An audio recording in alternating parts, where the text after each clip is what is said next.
Good afternoon friends, today's topic is right to property. आपको पता है कि राइट टू प्रॉपर्टी शुरू से कंटेंट से इशू रहा है। दो इशू बड़े जिनकी वजह से जुडिशरी और लेजिस्लेचर में कन्फ्लिक्शन रहा है। आपका जो सबसे पहले राइट टू प्रॉपर्टी और दूसरा रिजर्वेशन को हम जब रिजर्वेशन डिस्कस करेंगे तो उसमें डिटेल में जाएंगे। अभी राइट टू प्रॉपर्टी आपका ब्रिटिश के टाइम में क्या पोजीशन थी, फिर उसके बाद आपका first constitutional amendment 4th, then 17th, then 25th, then 42nd, then 44th और अभी 2013 का एक्ट आया। तो हम देखेंगे जो प्रेजेंट लॉ है क्या वो सफिशिएंट है, क्या रीजंस थे जिनकी वजह से इसको फंडामेंटल राइट से हटा के इसको कॉन्स्टिट्यूशनल राइट लेके आए, और काफ़ी सारे इश्यूज हुए और जो रूलिंग गवर्नमेंट थी उस समय की उनको काफ़ी कॉन्स्टिट्यूशनल अमेंडमेंट्स लेके आने पड़े राइट टू प्रॉपर्टी की वजह से। और जमींदारी एवोल्यूशन सिस्टम को भी पढ़ेंगे। आई होप आप नेक्स्ट 30 मिनट्स बने रहें, आपको इस टॉपिक में कोई डाउट नहीं रहेगा, I assure you. So let's begin. ये पिछली वीडियो की कुछ क्वेश्चंस हैं, आपको ट्राई करना चाहिए इस पर। नेक्स्ट क्वेश्चन, आपका जो जमींदारी एवोल्यूशन सिस्टम है, जमींदारी सिस्टम है जो ये लॉर्ड कॉर्नवालिस ने स्टार्ट किया था ब्रिटिशर्स के टाइम में। और उसके बाद क्योंकि वो हर फार्मर से, छोटे छोटे फार्मर से पैटी उसमें आपका जो रेवेन्यू नहीं लेना चाह रहे थे, तो जैसे उन्होंने कुछ गांव के कुछ विलेजेस पे एक ज़मींदार बना दिया और वो ज़मींदार सभी उन विलेजेस से लेके और फिर वो उसको गवर्नमेंट को देता था। तो उनको बेसिकली इंटरमीडिएरीज काफ़ी सिस्टम शूट कर रहा था।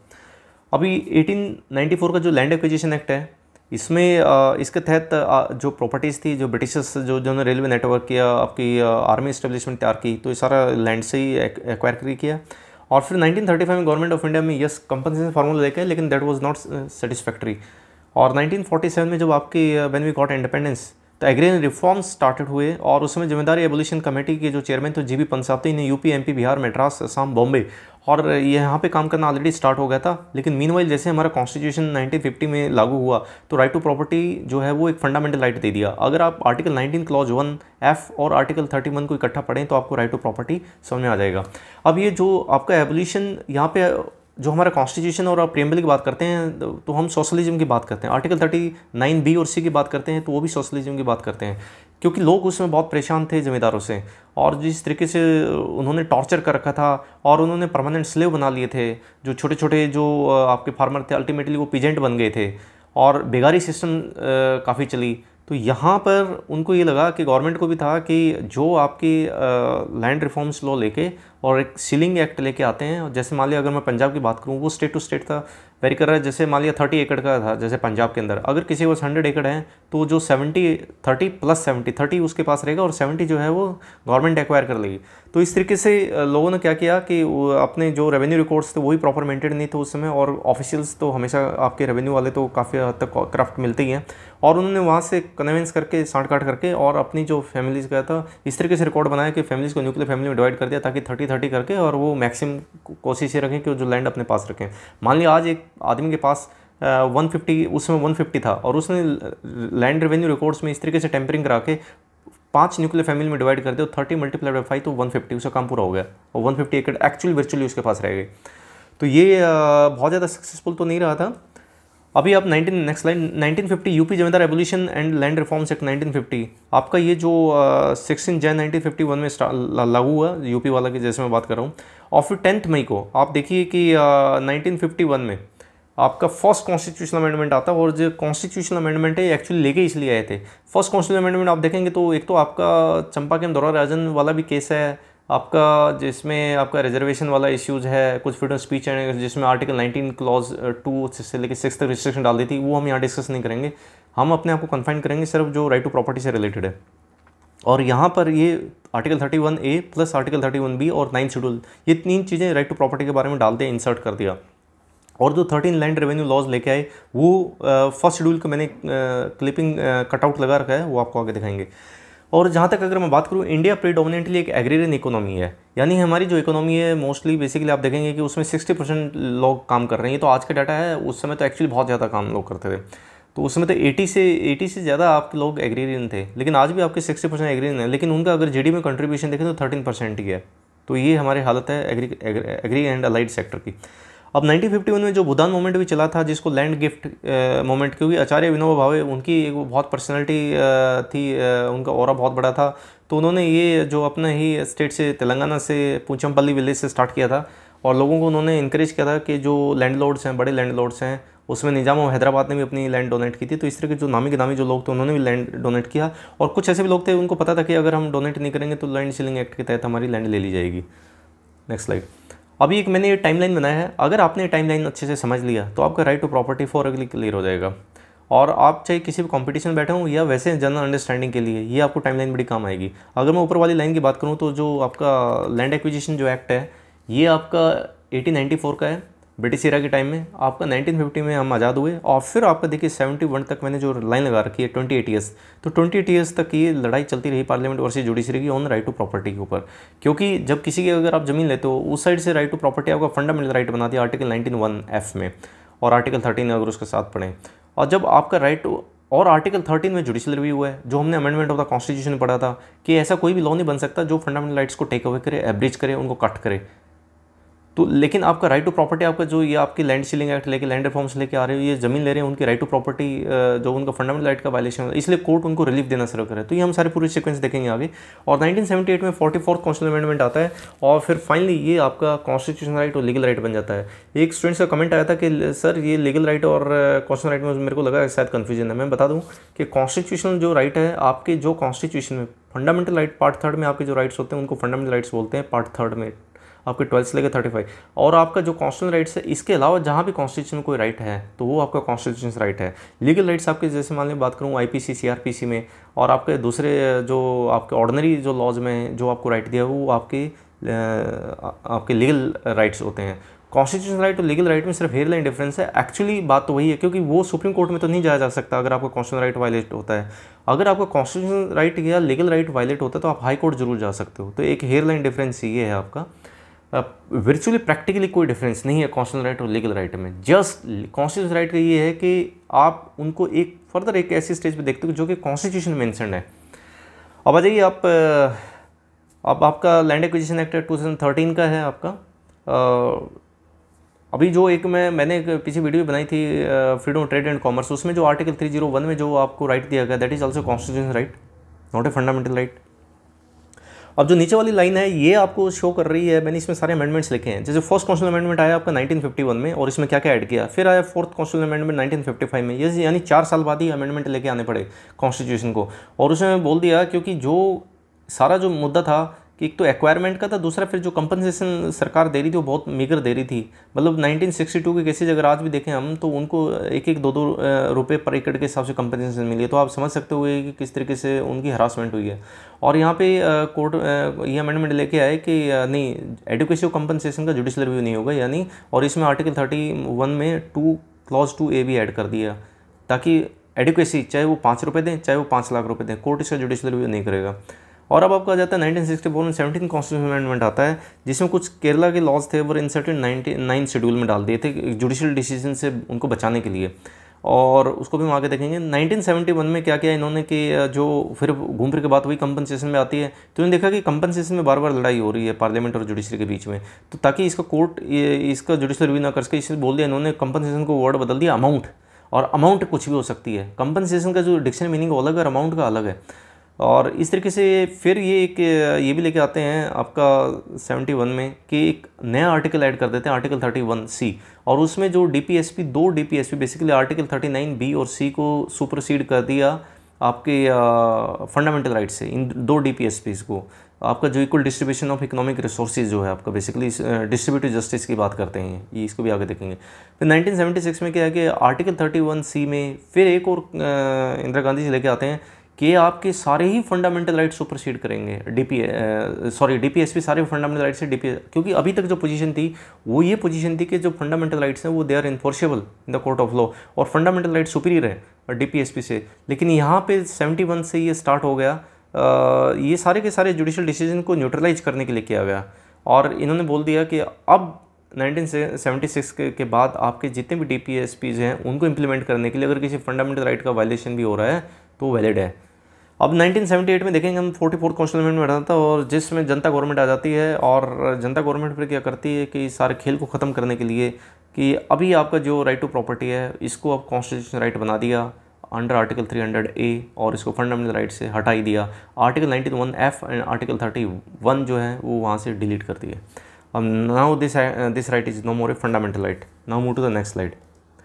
अभी जो चेंजेस आए हैं, फिर मैंने कोशिश की आप लोगों को क्लियर करने के लिए अगली स्लाइड में कि किस तरीके से फर्स्ट, फोर्थ, 25th और 42nd, 44th, ये आपको टेबल बना के याद रखनी है। इस टेबल से आप कंफ्यूज नहीं होंगे, याद रहेगा कब क्या सीक्वेंस बनी है। सीक्वेंस बहुत ज़रूरी है। अब देखते हैं नेक्स्ट स्लाइड में comparison of 25th constitutional amendment and 42nd constitutional amendment article 31C।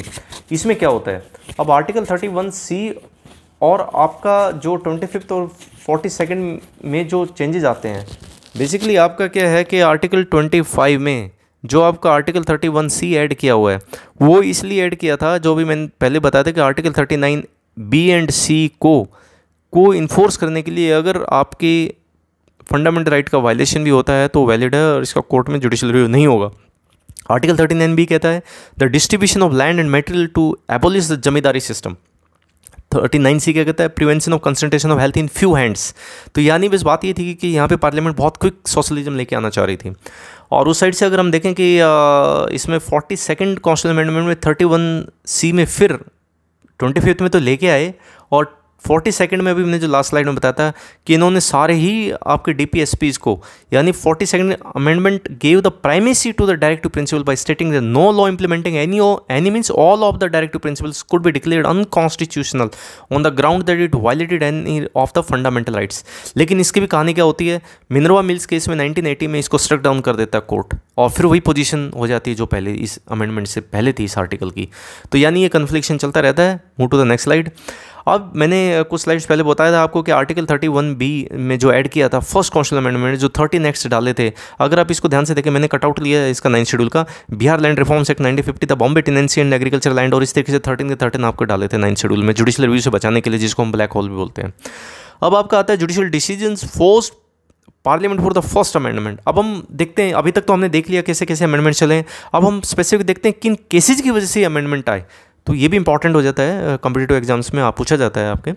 जैसे अभी आप देखिए कि हम बिल्कुल फ्रेश आज़ाद हुए, कॉन्स्टिट्यूशन लागू हो गया, लैंड रिफॉर्म्स चल रहे थे अपने पीक पर, और उसी समय फिर लोगों को जैसे ही उन्होंने गवर्नमेंट ने इनका प्रॉपर्टी लेना शुरू किया तो ये कोर्ट जाना शुरू हो गए। अब जैसे पहला ही केस जो बिहार में जो पहला केस आया, बॉम्बे हाई कोर्ट से झटका मिलता है सरकार को।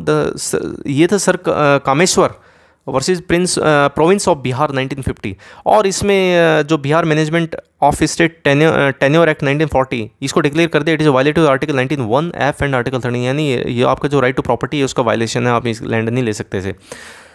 और फिर साइमल्टेनियसली तभी उसी के दौरान आपका इलाहाबाद हाई कोर्ट का आ जाता है government to take over the private motor bus concern. तो गवर्नमेंट क्या है कि जैसे किसी बिजनेस को भी टेक ओवर कर रही थी, इसको भी सेम ग्राउंड पे, क्योंकि कोई आदमी अपना टेकर मान लिया, किसी की आपकी 100 बसेस चल रही हैं, उसका बिजनेस चल रहा है, उसका आर्टिकल 91 में आप में उसको वो right to profession any trade, और उसको भी अगर आपने टेक ओवर कर लिया तो उसका फंडामेंटल राइट वायलेट हो गया। तो इस ग्राउंड पे इसको भी स्ट्रक डाउन किया। बॉम्बे हाई कोर्ट में Dwarka Das Srinivas versus Solapur spinning weaving company co limited, इसका जिक्र मैं आगे डिटेल में करूँगा। कॉटन मिल्स जो इंटरेस्ट था वो टेकन आउट, ये शेयर का मामला है, मैं आपको बताऊँगा, इसको भी वायल किया। तो इस तरीके से जब अलग अलग जब हाई कोर्ट्स के जो एक बाई वन बाई करके और आपके सरकार के अगेंस्ट डिसीजन आते रहे, तो सारी हलबली मच गई पार्लियामेंट में। और फिर then move to the next slide, फिर वो फर्स्ट अमेंडमेंट लेके आए थे, और तब उन्होंने 31A एंड बी और 9th शेड्यूल लेके आए थे, और 9th शेड्यूल में डाल दिया था, और उसका जुडिशियल रिव्यू नहीं हो सकता। यानी सीधी बात है कि आप फटाफट एक्ट बनाओ और उसको 9th शेड्यूल में डाल दो, ताकि जुडिशरी सिर्फ देखती रह जाए, कुछ कर नहीं पाए। State of West Bengal versus Mrs Bela Banerjee 1954 का केस है। ये केस है कि जो नेक्स्ट 4th कॉन्स्टिट्यूशनल अमेंडमेंट के लिए फोर्स किया जाता है पार्लियामेंट को, पेटिशन कंटेंशन और स्टेट कंटेंशन जुडिशियल डिसीजंस। और यहाँ पर मैं बोलना चाहूँगा कि मेरी जो लैंग्वेज है उसको प्लीज़ अदरवाइज़ ना लिया जाए, ये सिर्फ आप लोगों को समझाने के लिए, क्रिस्टल कट करने के लिए मैं कहीं थोड़ा इस तरह की स्लाइटली माइनर सी लैंग्वेज यूज़ कर रहा हूँ, तो please don't mind it. The west Bengal आपका देखिए, इसमें west Bengal land development and planning act 1948 है। इसमें जो ये आपका जो एक्ट था, इसमें इन्होंने क्या किया कि जो मामला कंपनसेशन का उठता है, आप देखेंगे कि जो कंपनसेशन है, ये बोला कि जो कंपनसेशन है वो फ्रॉड है, बेसिकली सफिशिएंट नहीं है। यानी अगर किसी की प्रॉपर्टी आपकी मान लिया 5 करोड़ की है और आप उसको सिर्फ 5 लाख दे रहे हो, बोला दे दिया कंपनसेशन, पर वो कंपनसेशन सफिशिएंट तो नहीं है। तो इस ग्राउंड पे लोग कोर्ट में गए, और यहाँ पे जो स्टेट की कंटेंशन थी, स्टेट ने बड़ी कमाल की कंटेंशन कही है, प्लीज़ ध्यान से सुनिएगा। State is free to adopt any formula and date of for calculation of compensation under sovereign power oblique legislative power. यानी आज अगर आप सपोज 1950 में अगर आप लॉ बना रहे हैं, 1955 में लॉ बना रहे हैं, और आप मान लिया 1920 का रेट लगाएं, तो 30-35 साल में तो रेट की जो लैंड की वैल्यू बहुत मल्टीप्लाई हो जाती है, कई गुना हो जाती है। और तो ये तो बेसिकली कंपनसेशन सफिशिएंट तो नहीं है। लेकिन उन्होंने बोला कि नहीं, we are sovereign, we can do anything, और लेजिस्लेटिव पावर है हमारे पास। अब ये कहा कि note is just equivalent to what the owner has been deprived, और ये ज़रूरी नहीं है कि जो ओनर को जो हम लैंड ले रहे हैं उसकी चाहे वैल्यू कुछ भी हो, हम जो दे रहे हैं बस वही है। लेकिन कोर्ट ने इसको स्ट्रक डाउन कर दिया और कोर्ट ने बोला no, compensation must be just and enough to deprivation, जो उसको लॉस हुआ है, उसको जो आपने लैंडलेस बना दिया है, एक्चुअल उतना उसको आपको कंपनसेशन देना पड़ेगा। तो यहाँ से फिर पार्लियामेंट को बड़ी नाराज़गी होती है और फिर 4th कॉन्स्टिट्यूशन अमेंडमेंट लेके आते हैं इस डिसीजन से। अब एक और डिसीजन है जो ये भी इंपॉर्टेंट है, जो अभी जो मैं पिछला बताया, और ये जो जिनकी वजह से 4th कॉन्स्टिट्यूशन अमेंडमेंट लेके आते हैं, इसमें क्या, वही द्वारका दास श्रीनिवासन सोलापुर वाला जो मैंने पहले जिक्र किया था। इसमें होता क्या है कि इसकी वजह से 4th कॉन्स्टिट्यूशन अमेंडमेंट जो है, इसमें आर्टिकल 30 में क्लॉज 2 भी ऐड कर दिया था, और इसमें बोला गया था, if the property were not transferred to the state under a law, then it should not be deemed to have been a compulsory acquisition even though there may have been deprivation of the property. आपने उसको acquire नहीं किया, लेकिन इस तरीके से उसका control कर लिया कि उसको प्रॉपर्टी का तो लॉस हो गया, लेकिन उसको एक्विजिशन, कंपल्सरी एक्विजिशन नहीं माना जाएगा। और वो बोला स्टेट ऐसा पुलिस पावर के तहत कर सकती है। पुलिस पावर बेसिकली आपकी सॉवरेन पावर ही है कि आपकी, जैसे मान लिया आर्टिकल 19 क्लॉज 2 से 6 तक आपका जो किया फर्स्ट अमेंडमेंट में, आर्टिकल 19 में, वो भी पुलिस पावर के तहत ही किया है। तो यहाँ पे इट में भी noted this clarification was once again motivated by the supreme court judgment, और ये जो सारा किया है ये फिर वही सुप्रीम कोर्ट के जजमेंट की वजह से किया है, ये जो 4th अमेंडमेंट जो मैंने बताया। और ये इस डिसीजन में क्या था द्वारका श्रीनिवास वाले केस में, बेसिकली यहाँ पे क्या किया, जो इसके आपका ये स्पिनिंग मिल था, इसके जो stake holders of a company which had been taken over, और वो स्टेक होल्डर्स वो गवर्नमेंट ने ओवरटेक कर लिए, और फिर बोलते हैं क्योंकि इसका जो मैनेजमेंट तो अच्छा नहीं था, मिस मैनेजमेंट हो रहा था, इसलिए हमने इसको पुलिस पावर में और पब्लिक इंटरेस्ट में इसको अपने कंट्रोल में लिया है। लेकिन नो, कोर्ट ने बोला कि आपको कंपनसेशन देनी पड़ेगी। तो फिर पार्लियामेंट ने बोला कि भाई चलो इसको भी न्यूट्रलाइज करते हैं, तो फिर ये 4th अमेंडमेंट करके क्लॉज 2A ऐड किया था। Move to the next slide. अब हम देखते हैं सबसे चीज़ों को अच्छे समझने के लिए कि आके आप कोई भी अमेंडमेंट आता है उससे पहले क्या था पोजीशन और उसके बाद क्या था। तो ये मैंने एक टेबल बनाई है, बिफोर 4th कॉन्स्टिट्यूशन अमेंडमेंट्स और आफ्टर क्या था। देखिए बाकी चीज़ें सेम है, बस जो मैंने रेड में राइट साइड में लिख रखा है, question in any court on the ground that compensation by that law is not adequate, यानी सारा एडिक्वेसी ऑफ कंपनसेशन में था कि कंपनसेशन कम ज़्यादा, वो उसका जुडिशियल रिव्यू कोर्ट कर रहा था। लेकिन यहाँ पे ये 4th अमेंडमेंट फिर लेके आ रहे हैं बार बार कि बोला नहीं, adequacy of compensation that can't be challenge, that is not subject to judicial review, हमारी मर्जी है कि हम कितना ही दें। Right, move to the next slide. अब यहाँ पे मैंने जस्ट एक समराइज फिर कर दिया है रिवीजन के लिए। 94 ये 4th constitutional court should not deal with the question of adequacy of compensation, जो मैं बार बार कह रहा हूँ। 1956 में जमींदार abolition was passed in many provinces state. अब इसमें देखिए 62 लाख एकड़ जो थी वो शेयर क्रॉपर्स वगैरह को ट्रांसफ़र कर दी थी। 30 लाख टेनेंट्स थे, उनको मतलब काम तो हुआ है जमींदारी में, और 670 crores were paid to the zamindar as the compensation including land owners. और कुछ को बॉन्ड भी दिए कि उसमें सरकार के पास इतना पैसा नहीं था, तो वो बॉन्ड फिर बाद में मैच्योर हो जाएंगे और बाद में उनको पैसा मिल जाएगा। आपका 1964 में जो अभी हमने 4th कॉन्स्टिट्यूशन अमेंडमेंट कर लिया, फर्स्ट किया, 4th किया, अब 17 करेंगे। Compensation of land acquired from the small farmer which should not be less than the market value of the land. तो वही घूम फिर के बात वही आ रही है कि जो जजमेंट है वो फिर आपके कंपनसेशन पे आ जाते हैं, एडुकेसी पे, और फिर पार्लियामेंट्री अमेंडमेंट लेके आ जाती है। Next slide. ये आपका कारिम्बली कुन्नी कोमान वर्सेस स्टेट ऑफ केरला 1962 का केस है। इसमें होता क्या है कि आपका 1964 में आपका 17th अमेंडमेंट लेके आते हैं। ये इस केस में क्या होता है, 61 की वजह से ये इसका बेस क्या है कि केरला एग्रीरियन रिलेशन एक्ट 1961 लेके आते हैं, और इसमें वही कंपनसेशन पे चैलेंज होता है, तो कोर्ट ने इसको अनकॉन्स्टिट्यूशनल डिक्लेयर कर दिया। तो फिर पार्लियामेंट क्या करके आती है, इनको जुडिशियल रिव्यू से बचाने के लिए 17th अमेंडमेंट लेके आते हैं और इनको 9th शेड्यूल में डाल देती है, और अब बोलती है अब तुम देख लो, कुछ नहीं कर सकते क्योंकि हमने इसको 9th शेड्यूल में डाल दिया। राइट, तो इस तरीके से कन्फ्रंटेशन चलती रहती है। अब ये जो ब्लैक होल 9th शेड्यूल का, ये मैंने तुम्हारे इंटरेस्ट के लिए वैसे बनाया है कि आप देख सकते हैं इसमें कि जो आपका राइट टू प्रॉपर्टी अभी जो हमने फर्स्ट, 4th और 17 ने डिस्कस किया है, तो फर्स्ट 1951 में आपके 13 लैंड लॉज, 4th में 7 लैंड लॉज, और 17 में 44 लैंड लॉज। तो इस तरीके से 9th शेड्यूल में डालते चलते हैं। कीप ऑन, आप देख सकते हो आगे।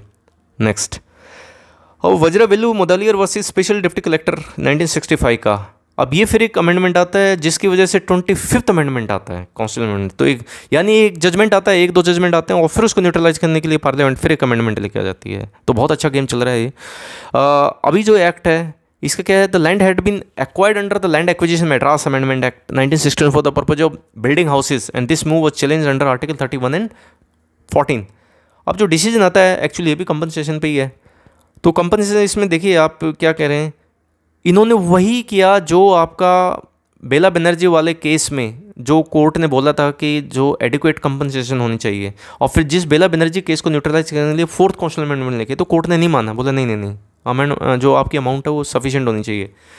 और यहाँ पे बोलते हैं compensation means just compensation not illusionary और fraud by parliament by legislation. ये नहीं कि आप कोई भी लॉ लेकर जाते हो, अमेंडमेंट लेकर जाते हो और बोल देते हो कि 5 करोड़ की प्रॉपर्टी का और आप 5 लाख रुपए दे रहे हो, तो that is a fraud on the power of the parliament. और compensation means sound compensation, just compensation, एक धोखा नहीं होना चाहिए, इल्यूजन नहीं होना चाहिए कि कंपनसेशन नाम पे आप बहुत मेगर दे रहे हो।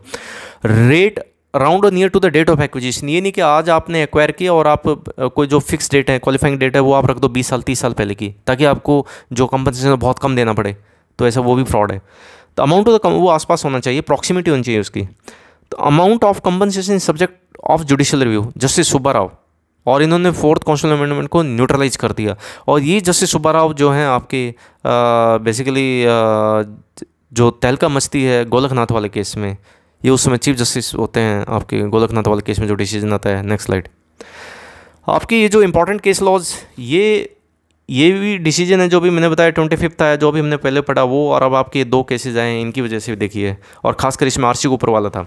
State of Gujarat versus Shantilal Mangaldas. मैं बताऊंगा कि इसमें क्या हुआ कि जो जस्टिस सुब्बा राव ने इससे पहले वाले केस में जो आपका वज्रवेलु मुदलियार वाला केस में जो डिसीजन लिया था, उससे बाई चांस ये जज उस बेंच में नहीं थे, जस्टिस सुब्बा राव इसमें नहीं थे। और देखिए कई बार डिसीजन होता है वो जज पर्सनालिटी स्पेसिफिक भी होता है। और यहाँ पे जो 2 जजेस थे वो बोले कि नहीं, जो जस्टिस सुब्बा राव साहब की जो ऑब्जर्वेशन थी दैट इज ऑबिटर आपको पता है कि नॉट बाइंडिंग। और उन्होंने क्या कर दिया कि जो 1927 की जो मार्केट वैल्यू थी इसमें, और वो आपकी कंपनसेशन दे रहे 1957 में 30 साल, और उसको वैलिड ठहरा दिया। तो ये बड़ा एक नेगेटिव सा जजमेंट रहा कॉमन मैन के लिए कंपनसेशन पॉइंट ऑफ व्यू से। लेकिन आरसी के ऊपर वर्सेस यूनियन ऑफ इंडिया वाला केस आता है और एक कमाल का जजमेंट होता है जिसमें 11 जजेस की बेंच बैठती है। गोलकनाथ वाले में भी 11 की है, 6:5 जो हेयरलाइन फ्रैक्चर्ड मेजोरिटी थी, लेकिन इसमें ऑलमोस्ट एब्सोल्यूट मेजोरिटी है 10:11 की रेशियो में आरसी के ऊपर। Better known as the bank nationalisation, जो 14 बैंक का नेशनलाइजेशन कर दिया था श्रीमती इंदिरा गांधी जी ने। अब यहाँ पे बात आती है validity of the banking companies acquisition and transfer undertaking act 1969 को चैलेंज किया गया था। और इन्होंने बोला कि नहीं, आप जो मार्केट रेट दे रहे हो वो सफिशिएंट नहीं है। इसने बोला कि it was held the potential value and the goodwill and the value of the unexpired period of the long term lease should be taken into account to determine the compensation. यानी compensation means बहुत कुछ, क्या क्या actual जो value उसकी है वो, उसके आगे क्या, उससे क्या प्रोडक्टिव हो सकता है, उसकी पोटेंशियल वैल्यू क्या है, उसकी गुडविल क्या है, उसका कोई बिजनेस चल रहा है। और अगर किसी ने जैसे कोई प्रॉपर्टी लीज पे दे रखी है और अभी उसकी लीज का पीरियड बचा हुआ है 20 साल 30 साल 50 साल 10 साल, तो उससे भी उसको बहुत ज़्यादा अर्निंग आनी थी, और अब आप प्रॉपर्टी ले लेंगे वो लीज कैंसिल हो जाएगी। तो ये सारी चीज़ें मिला के फिर आप कंपनसेशन डिसाइड कीजिए। और इससे बड़ा झटका लगा, बड़ा गुस्सा आया पार्लियामेंट को, श्रीमती इंदिरा गांधी जी को, और फिर वो एक और अमेंडमेंट लेके आ जाती हैं 25th constitutional amendment. Move to the next slide. 1964 को सज्जन सिंह वाला केस अभी मैंने बताया, जिसमें कॉन्स्टिट्यूशनल 17 कॉन्स्टिट्यूशनल अमेंडमेंट इसको अपहेल्ड किया। और 65 में फिर गोलकनाथ वाला केस आ जाता है, इसमें तीनों अमेंडमेंट्स को चैलेंज किया गया, वैलिड ठहराया, और इसको प्रोस्पेक्टिवली इंप्लीमेंट करने की बात कही कि नहीं, ये अब जो हो गया आगे से नहीं होगा। और ये बोल दिया कि जो आपके फंडामेंटल राइट्स हैं बेसिकली वो अमेंड नहीं किए जा सकते, और यहाँ पे एक डेडलॉक बन जाता है, राइट। फिर इसको न्यूट्रलाइज करने के लिए 24th अमेंडमेंट लेके आती हैं श्रीमती इंदिरा गांधी जी 71 में ही, कि हम किसी भी आर्टिकल को, इवन फंडामेंटल राइट को अमेंड कर सकते हैं, और प्रेसिडेंट को असेंट देनी पड़ेगी, राइट। वो तो फिर जनता को रेमेडी लेके आई थी कि प्रेसिडेंट एक बार रिकन्सिडरेशन में भेज सकता है। तो काफ़ी कुछ कॉन्स्टिट्यूशन में चेंज हुआ है। 1967 का भी बैंक नेशनलाइजेशन के आरसी के ऊपर वाला केस हमने पढ़ाई है, education compensation subject to the judicial review. अभी 25th कॉन्स्टिट्यूशनल अमेंडमेंट लेके आती है। कंपनसेशन वर्ड वाज, बोला ये कंपनसेशन बहुत हो गया है, हम भी तंग आ गए हैं, और अब compensation word was replace by amount word डाल दिया।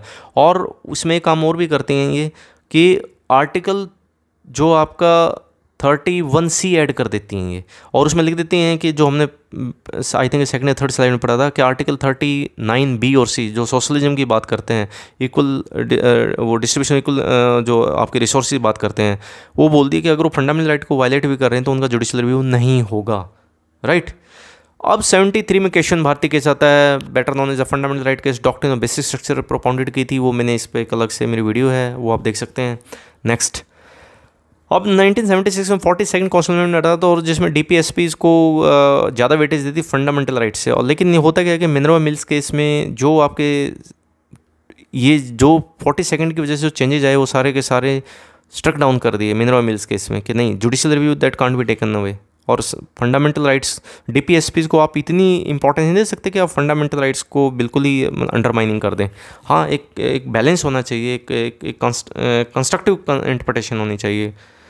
1977 में जनता गवर्नमेंट आती है, और 78 में फिर क्या हुआ कि अब बहुत गेम हो गया, ये ख़त्म। 44 कॉन्स्टिट्यूशन अमेंडमेंट में लेके आते हैं, और उसमें बोल दिया कि भैया आपकी जो आपका राइट टू प्रॉपर्टी है, that is fundamental rights, that is no more, now it has been made as a your constitutional right. और आर्टिकल 300A में इसको अलग से डाल देते हैं, 91F और 31 को डिलीट कर देते हैं, राइट। और इसमें आपके जो DPSPs हैं, ठीक है, वो फंडामेंटल राइट से हम वेटेज दे सकते हैं सोशलिज्म के लिए, लेकिन आर्टिकल 14 और 19 का वायलेशन नहीं होगा। अब now right to property was made a legal right from the fundamental right to settle the all problems. क्या सारी प्रॉब्लम सेटल हो गई हैं? Move to the next slide. अब डिफरेंस देखते हैं आर्टिकल 31 एंड आर्टिकल 300A में, राइट। मतलब 31 जो जब था कॉन्स्टिट्यूशन वो फंडामेंटल राइट था, और अब आप ये कॉन्स्टिट्यूशन राइट है, तो दोनों कंपेरिजन देखते हैं। अगर आप दोनों को पढ़ें, मैंने जानबूझ के आमने सामने रख रखे हैं। जो 31 का 1 क्लॉज था, no person shall be deprived is property save by authority law, यानी किसी बंदे की प्रॉपर्टी ली जा सकती है only by law, not by executive action. Law, parliamentary या स्टेट लेजिस्लेचर ने कोई लॉ बनाया हो तभी आपकी प्रॉपर्टी ली जा सकती है। सेम का सेम आपका एक ही लाइन में ख़त्म कर दिया इसको अंडर आर्टिकल 300A में। उसके बाद कोई भी इसमें आगे नहीं है। लेकिन 31 जो ओरिजिनल था उसमें देखिए डॉक्ट्रिन ऑफ इमिनेंस डोमेन्स की बात भी थी। डॉक्ट्रिन ऑफ इमिनेंट डोमेन बड़ा इंपॉर्टेंट है एग्जाम पॉइंट ऑफ व्यू से। ये क्या करता है? State as inherent power being a state to take over the anyones property, private property for the public purpose, right. और प्लस जो कंपनसेशन जो स्टेट को लगती है कंपनसेशन आपको उसके एवज में मिलेगी। लेकिन ऐसा कोई भी no mention doctrine of eminent domain आपका 300A में ऐसा कुछ भी नहीं डाला। वो अलग बात है कि जुडिशियल डिसीजन से ऐसे मीनिंग्स निकले हैं।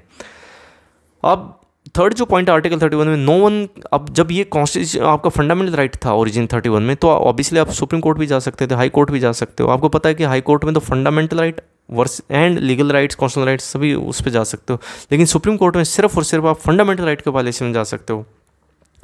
तो एक ही डिफरेंस है आपका इसमें। तो move to the next slide. अब आर्टिकल 300A जो है, बट कोर्ट ने इसको 300A को ऐसे इंटरप्रेट किया है ऑलमोस्ट जो जैसे आपका आर्टिकल 31A था, due to various court decision. और जब मेनका गांधी का केस आता है उसके बाद तो क्या है कि आपका doctrine of just, fair and reasonable, मैं आपको बता देना चाहता हूँ, काफ़ी स्टूडेंट्स को कन्फ्यूजन रहता है कि अगर आप आपका आर्टिकल 21 भी पढ़ेंगे तो procedure establish by law word है। हमने ड्यू प्रोसेस जानबूझ के नहीं इसको अडॉप्ट किया। आपका जैसे प्रोसीजर एस्टेब्लिश जो अपना जापान के कॉन्स्टिट्यूशन में है, ये हमने वहाँ से बोरो किया, प्रोसीजर एस्टेब्लिश बाय लॉ। लेकिन यूएस में ड्यू प्रोसीजर जो है वो हमने इसलिए लिया क्योंकि जब हमारे कॉन्स्टिट्यूशन मेकर्स ने देखा कि उस ड्यू प्रोसीजर की वजह से वहाँ पर बहुत सारी पेटिशंस हो गई थी, तो इसलिए अब हम नए आज़ाद हुए थे और हमें पता था कि हम ये बहुत ज़्यादा क्योस हो जाएगा, इसलिए हमने ड्यू प्रोसीजर नहीं लिया। और ड्यू प्रोसीजर मतलब क्या है कि process should be just, fair and reasonable. अगर और प्रोसीजर एस्टेब्लिश बाय लॉ का मतलब कि लॉ चाहे गंदा भी हो वो चलेगा, वो फॉलो करना पड़ेगा, मानना पड़ेगा, सॉवरेन लॉ है। लेकिन अब जब ड्यू प्रोसीजर आ गया तो लॉ भी चेक किया जा सकता है, जुडिशरी चेक कर सकती है कि फेयर है, कि जस्ट है, कि रीजनेबल है कि नहीं है, राइट। वो जब हम आर्टिकल 21 करेंगे तो उसमें और डिटेल में जाएंगे। Right to property guaranteed by article 300 is not a basic structure of the constitution, it is mere a constitution right. ये आपका Jilubhai Nanbhai Khachar versus state of Gujarat 1995 में सुप्रीम कोर्ट ने बोला कि जस्ट ये कोई बेसिक स्ट्रक्चर नहीं है राइट टू प्रॉपर्टी। अब डेफिनेशन ऑफ प्रॉपर्टी जो है, not confined to land only, अलग अलग कोर्ट ने इसके एक्सपेंड किया इसके प्रॉपर्टी की डेफिनेशन को, जैसे इंटेंजिबल है आपके कॉपीराइट है, इंटेलेक्चुअल प्रॉपर्टी राइट है, और any possible interest recognised by law, वो सारे के सारे प्रॉपर्टी की डेफिनेशन में आएंगे। मैं बहुत डिटेल में जाता है ऐसे तो आपकी जैसे एम्प्लॉइज़ की जो पेंशन है दैट इज़ आल्सो प्रॉपर्टी, वो बहुत सारे इसके वो आपके स्कोप के बियॉन्ड हो जाएगा। Move to the next slide. अभी आप देखिए कि कुछ देखते हैं 2000 में नर्मदा बचाओ आंदोलन आपका virtual union of India case है। इसमें देखिए आपका 3.2 लाख पीपल्स वर अफेक्टेड, और लेकिन सुप्रीम कोर्ट ने जो इसको वैलिड ठहराया इस एक्विजिशन को, और डिस्प्लेसमेंट्स में लैक्स पीपल्स जो है without any concrete resettlement and rehabilitation policy, ये जरूर कोर्ट ने ऑब्जर्वेशन की कि जिन लोगों को आप घर से निकाल रहे हो, लैंडलेस कर रहे हो, और आपको पता है कि एग्रीन सोसाइटी है, काफ़ी लोग हैं वो आपके अनएजुकेटेड भी हैं, तो इनके लिए अब क्या है कि रोजी रोटी का समस्या आ जाएगी। आपने एक बार पैसा दे भी दिया कुछ, वो पैसा कुछ साल में ख़त्म हो जाएगा, तो किस तरीके से उसको यूटिलाइज़ किया जाए कि उनकी रिहेबिलिटेशन के लिए प्लान बनाइए। तो ऐसे कोर्ट ने डायरेक्शन दी थी, और ये ऊपर जैसे पानी लेके बीच में और अपने ये प्रोटेस्ट कर रहे हैं इट है, क्योंकि एक साइड तो आपको डेवलपमेंट करना है, इंफ्रास्ट्रक्चर इंप्रूव करना है, और आपकी जो 70% जो एक्विजिशन होती है वो आपकी इरिगेशन और वाटर प्रोजेक्ट के लिए होती है, और उसके बाद आपकी नेशनल हाईवेज बड़ा अच्छा काम कर रही हैं। It had been the observe the government had misused two things grossly. एक तो हमने सारा जो देखा अभी तक ये देखा कि एक तो पब्लिक पर्पज पे भी कुछ कन्फ्यूजन है कि आपने प्राइवेट रियल एस्टेट को परचेज करके दे दी, फिर रियल एस्टेट उस पर अपना बिजनेस कर रहा है, और एक दूसरा जस्ट अमाउंट यानी अमाउंट ऑफ कंपनसेशन पे। और 2011 greater Noida industrial development authority versus Devendra Kumar supreme court का केस आता है, उसमें बोले कि सिर्फ और सिर्फ आप रेजिडेंशियल कॉम्प्लेक्स बना रहे हो, ये एक पब्लिक पर्पज नहीं है अकेला, alone commercial purpose residential complex is not a public purpose, right. और भी इंडिकेटर्स होने चाहिए पब्लिक पर्पज के लिए। अब to settle the right to property versus land owners centric, अब हम बात करते हैं जो लेटेस्ट लॉ है 2013 का, land acquisition rehabilitation resettlement act 2013। ये 2003 पे इस पर काम करना शुरू हो गया था, 2013 में ऑलमोस्ट 10 ईयर्स की बड़ी एक्सटेंसिव कंसल्टेशन के बाद ये एक्ट आता है, और मैं जहाँ तक समझता हूँ कि ये एक्ट काफ़ी हद तक पहले वाले एक्ट से काफ़ी अच्छा है, लेकिन अभी भी कुछ थोड़े से ग्रे एरिया हैं जिनको शॉर्ट आउट करना चाहिए। जैसे अब इसमें क्या है कि जो नर्मदा बचाओ वाले में जो कोर्ट ने डिसीजन दिया था 2000 में, और काफ़ी कुछ उनको इसमें रेक्टिफाई करने की कोशिश किया है।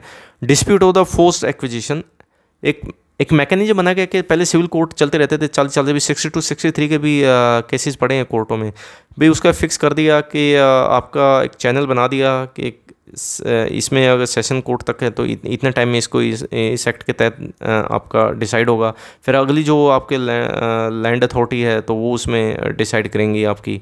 तो एक टाइम में आपका आई थिंक 1 ईयर में ही आपका टाइम बाउंड रखा जैसे उन्होंने।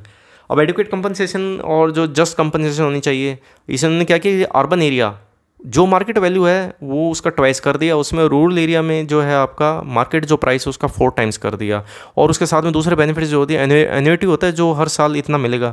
जैसे मैंने हरियाणा गवर्नमेंट का देखा था कि उन्होंने जैसे आपके हुड्डा सेक्टर वगैरह अगर जैसे आपके लिए जाते हैं उसके लिए एक्विजिशन की जाती है, तो उनको आपको एक आई थिंक के हुड्डा के उसमें उनको एक स्पेसिफिक गज का एक मकान मिलेगा, प्लॉट मिलेगा, और आपका अगर HSIDC ने किया है तो उनको एक इंडस्ट्रियल प्लॉट मिलेगा। तो इस तरीके से अच्छी बात है कि जो फार्मर्स का देखिए, फार्मर्स के लिए लैंड ही सब कुछ है, उनकी इमोशनल अटैचमेंट भी उसके साथ है, क्योंकि फैमिली लेगेसीज उनके परदादाओं से, और वो फिर आपकी ज़मीन मोस्टली उनके ऊपर बेस्ड है वो। और एक्सटेंट टू पब्लिक पर्पज क्या है, सोशल इंपैक्ट असेसमेंट भी किया जाएगा उस प्रोजेक्ट का, कम्युनिटी असेसमेंट भी लिया जाएगा, स्ट्रेटजिक पर्पज क्या है, इंफ्रास्ट्रक्चर प्रोजेक्ट है, स्ट्रेटजिक पर्पज आपकी जैसे डिफेंस एस्टेब्लिशमेंट है, एटॉमिक एस्टेब्लिशमेंट है, इंफ्रास्ट्रक्चर आपका नेशनल हाईवेज के लिए अलग से। तो कुछ ऐसे हैं जहाँ पे आपकी कंसेंट जरूरी नहीं है, लेकिन बाकी के केसेस में आपकी कंसेंट जरूरी है। अगर आपका प्राइवेट प्रॉपर्टी, अगर आपका प्राइवेट रियल एस्टेट ने एक्वायर करना है तो 80% जो स्टेक होल्डर्स हैं उनमें से 80% अगर कंसेंट देंगे तो तब वो प्रॉपर्टी एक्वायर कर पाएंगे, अदरवाइज नहीं। अगर आपका PPP मॉडल है, पब्लिक प्राइवेट पार्टनरशिप है, तो उसमें 70% जो लैंड होल्डर्स हैं उनकी कंसेंट लेनी पड़ेगी। तो ठीक है, काफ़ी हद तक अब मैं यहाँ पे बताना चाहता हूँ कि जैसे पहले क्या होता था कि अगर आपका जनरली जो मार्केट रेट क्या उसको मान लेते थे, जो DC रेट होता है जिसको हम बोलते हैं सर्कल रेट, जिसके रेट पे अब तहसील में रजिस्ट्री होती है, तो जो लास्ट रजिस्ट्री का रेट ले लेते थे डिप्टी कमिश्नर और लैंड एक्वायर कर लेते थे। अब मैं आपको प्रैक्टिकली बताता हूँ, जैसे आज मान लिया मेरे एरिया में जो रजिस्ट्री लास्ट रजिस्ट्री है, आई थिंक जो अभी हो रही है वो आपके 11-12 हज़ार के रेट के हिसाब से हो रही है, लेकिन एक्चुअली वही ज़मीन का रेट अगर आप देखेंगे रियल में, अगर आप ओपन में परचेज करेंगे तो 40,000 है। तो यानी तकरीबन 4 टाइम्स जो आपका एक्चुअल रेट वो है। तो इस तरीके से अभी भी इसको थोड़ा सा हल्का सा आई थिंक इस पर रिवर्क करने, इसको थोड़ा बढ़ाना चाहिए था।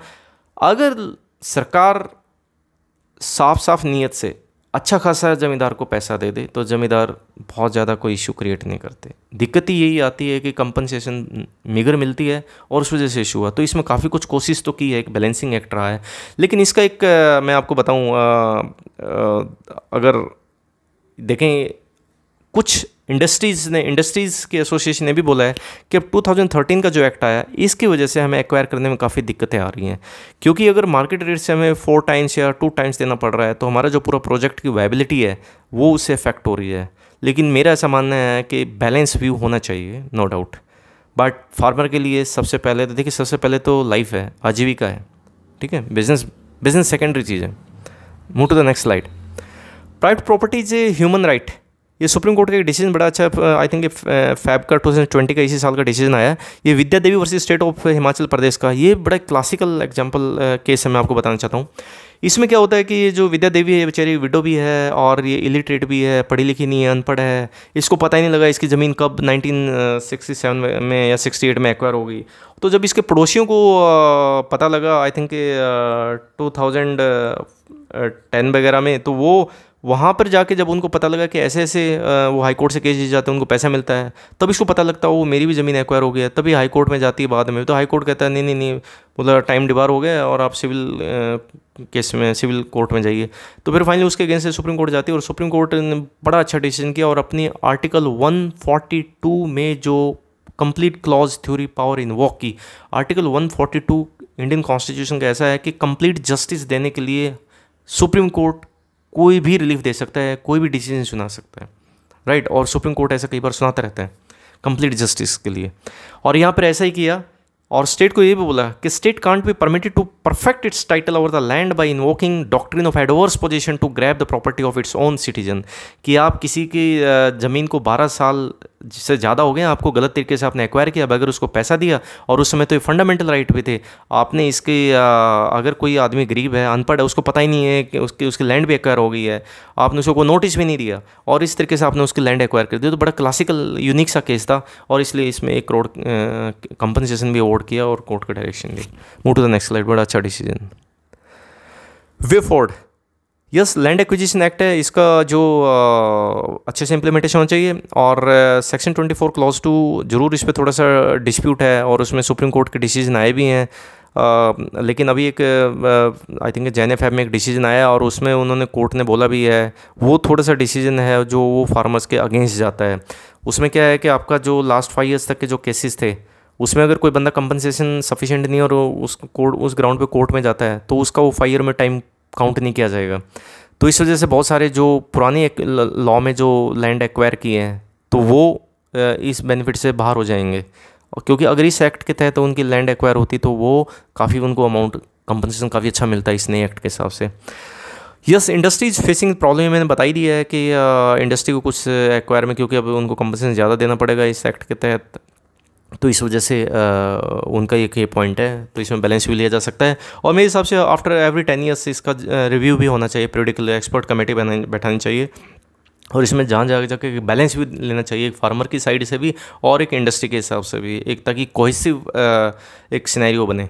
और बिल्कुल no doubt we are welfare state, life is first then business.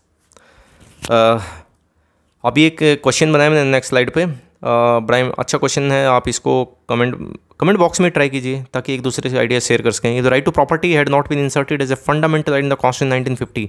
तो मैंने सारा ये गेमेट और आपने देखा कि अगर ये सारा ही जो कन्फ्लिक्शन हुआ जब क्योंकि फर्स्ट असेंबली में आपकी प्रोविजनल पार्लियामेंट में पंडित जवाहरलाल नेहरू और बहुत सारे जो लीडर थे वो लोग थे जो कॉन्स्टिट्यूंट असेंबली में भी थे। जब इनको पता था कि हमने जमींदारी एबोलिशन लॉ लेके आने हैं, हमने सोशलिज्म लेके आना है, तो क्यों राइट टू प्रॉपर्टी इन्होंने फंडामेंटल राइट रखा और अपनी समस्याएं बढ़ाई, राइट। इस पर आपका क्या ओपिनियन ज़रूर बताना। और ये जो सेवर कन्फ्रंटेशन थी जो जुडिशियल पार्लियामेंट की, अवॉइड की जा सकती थी, इल्यूसिडेट इट, तो इस पर आप अपने व्यूज़ देना। और I hope you might have enjoyed this lecture. और आई रिक्वेस्ट यू, अगर आप लोगों को लेक्चर अच्छा लगा हो या कोई शॉर्ट कमिंग्स लगी हो तो please write in the comment, I will improve upon it. Thank you, have a nice day.